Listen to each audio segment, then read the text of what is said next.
Okay. Revelation 14. Then I looked, and behold, on Mount Zion stood the Lamb, and with him 144,000 who had his name on his father's name written on their foreheads.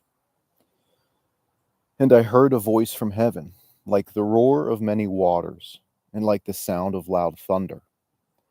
The voice I heard was like the sound of harpists playing on their harps, and they were singing a new song before the throne, and before the four living creatures, and before the elders.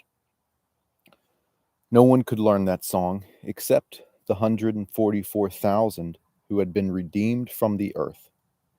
It is these who have not defiled themselves with women, for they are virgins. It is these who follow the Lamb wherever he goes. These have been redeemed from mankind as first fruits for God and the Lamb. And in their mouth no lie was found, for they are blameless. Then I saw another angel flying directly overhead with an eternal gospel to proclaim to those who dwell on earth, to every nation and tribe and language and people. And he said with a loud voice, "Fear God and give him glory, because the hour of his judgment has come.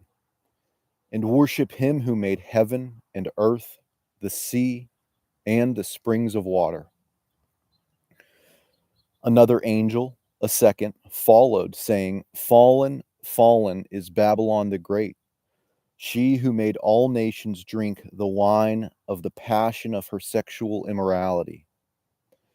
And another angel, a third, followed them, saying with a loud voice, "If anyone worships the beast and its image, and receives a mark on his forehead or on his hand, he also will drink the wine of God's wrath, poured full strength into the cup of his anger, and he will be tormented with fire and sulfur in the presence of the holy angels and in the presence of the Lamb.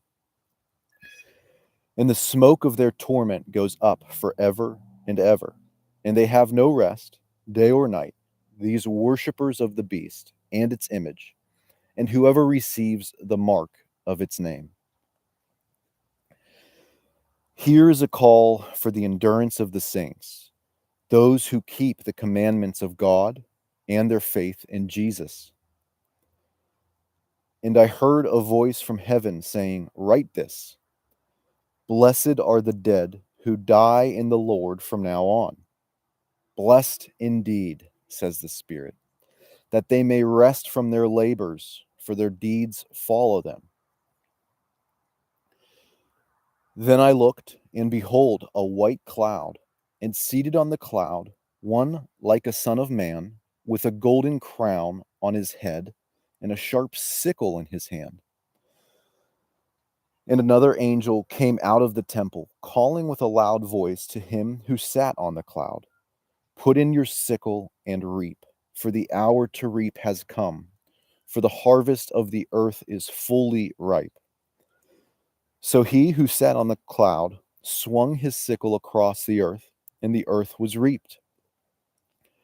Then another angel came out of the temple in heaven, and he too had a sharp sickle.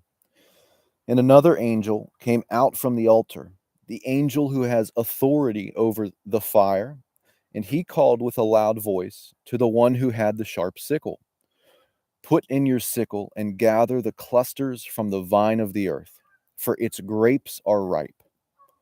So the angel swung his sickle across the earth and gathered the grape harvest of the earth, and threw it into the great winepress of the wrath of God. And the winepress was trodden outside the city, and blood flowed from the winepress, as high as a horse's bridle, for 1,600 stadia.